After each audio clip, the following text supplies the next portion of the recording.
Hello fellow YouTubers, and welcome to this video, which is part 2 of the Best Zelda Games series, where we break down every main series Legend of Zelda game and inspect it almost too much. When last week ended, we had an interesting order that is on the screen now, if you haven't looked. Odds are they won't stay after this week's episode on items. Keep in mind this is all opinion-based, and I really do want to see some comments on these videos, so fucking comment, guys. One final thing though, I'm not including repeat weapons down the list. So for instance, the hookshot is only counted for Link to the Past, because it is basically the same item throughout the entire series, aside from its inclusion in Twilight Princess. Anyway, let's start this off with Majora's Mask at number 7. Yeah, that hurt, didn't it? But I want each of you fanboys of this game to stop and think, what new item was introduced in this game? The Great Fairy Sword? The Picto Box? And then the masks. And that's basically it. And while I love a lot of these masks, the vast majority of them are only useful for one single thing, and then they're done. The only useful masks are the transformation masks, the stone mask, and the bunny hood, which gives this game a really weak list this week. Sorry. The next game on my list would have to be Windwaker. I know you guys might get angry, but hear me out on this one. The only unique items are the Deku Leaf, the grappling hook, the sail, and telescope. Realistically, the Deku Leaf, while cool, isn't that much of a game changer. The grappling hook is rather cool, but the hook shot is way better.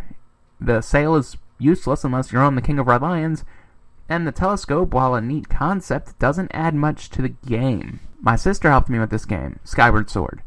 The list of original items in this game is rather sparse. You have the whip, the beetle, the digging mitts, gust bellows, and fire shield earrings.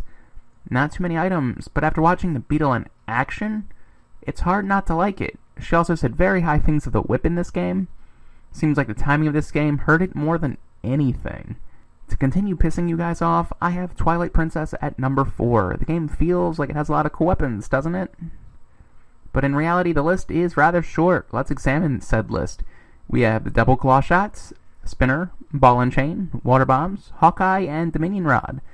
A lot of these items I really like, but they aren't actually original. The Hawkeye is basically the telescope. The Dominion Rod is basically the command melody, but not as useful.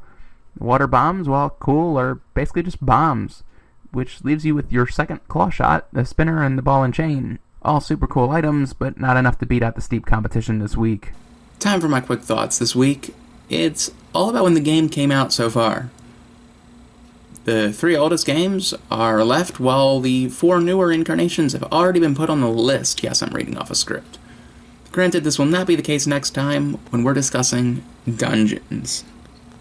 The original Legend of Zelda takes the number 3 spot, and this was by no means an easy decision. The items I have from this game are the rings, boomerang, bombs, bow, raft, stepladder, and the power bracelet. Zelda games would be so different without these items at this point, but the list isn't that extensive, and while you have some truly iconic weapons like the bow, you have stinkers like the raft and stepladder, which have vanished ever since.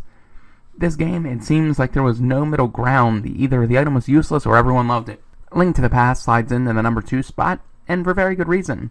Let's seriously look at the list of items introduced in this classic. You got the mirror shield, the medallions, the hookshot, the elemental rods, hammer, Zora flippers, net, Pegasus boots, and the bottles, if memory serves correctly. You really can argue which game innovated more for this series between Link to the Past and the original Legend of Zelda. I mean, you have bombs and bow in one corner, and the mirror shield and hookshot in the other. And really, there isn't a bad item in this game. The medallions weren't my flavor, but they were useful and kind of cool. Zora flippers are fun to swim around with, and the Pegasus boots are amazing. Amazing. While it may not have been so obvious coming into this video who's going to take number 1, it should be now. Let's view the items Ocarina of Time introduced, shall we? Deku nuts, Deku sticks, magic spells, elemental arrows, slingshots, bomb shoes, magic beans, ocarinas, gauntlets, and the Lens of Truth. Actually, look at that list of 15 items this game introduced. Do you like attacking items? Yeah, the Deku nuts, elemental arrows, Din's fire, slingshot, and the bomb shoes. Like puzzles, you got Deku sticks, Farrer's Wind, magic beans, ocarinas, gauntlets, and the Lens of Truth. And I really think after you fully comprehend the list, no other game deserves to be number 1 this week. The new scores should be on the screen now, and hopefully you all have some comments to share with me, whether you agree or disagree. Comment, like, share, and subscribe, because why not? You've sat through this entire video. Also, follow me on Twitter. I just made a new Twitter that's name matches my YouTube name. So I'll link that in the description so that way you guys can follow me there for all sorts of tweets, I guess. Anyway, peace out, Homeskillets.